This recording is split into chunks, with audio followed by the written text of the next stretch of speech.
Now, your home and how you decorate it actually is a form of expression. Maybe even how you don't decorate it, I guess that could be a form of expression. An artist and lecturer, Dr. Stephané Conradie, is using her platform to unpack how the social and colonial constructs play a role. I know we just dug deep into this one very quickly, didn't we? You thought I was talking about what artwork you have. Well, maybe it's about that.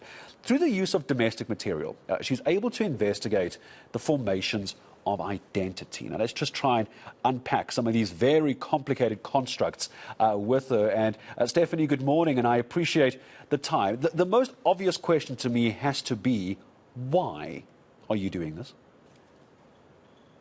Thank you for having me, Gareth. I am looking at material culture in people's homes because as someone who comes from Namibia and is now living in South Africa that has roots in both countries, as a young person, I struggled to find kind of a place that I could situate myself in.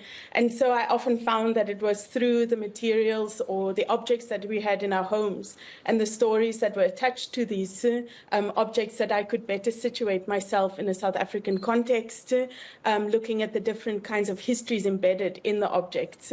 And so that's why I'm fascinated by it. And I think that subconsciously many people are, because we always see these kinds of strange things in people's homes or lack thereof.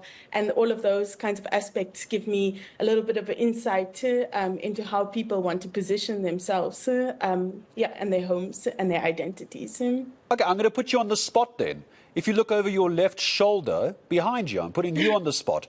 What does that mean? Okay. What does that tell me about you, Dr. Conradie? I see a bookshelf. My eyesight isn't that good, but what else am I looking at? What does it tell me about you? How do I read into that?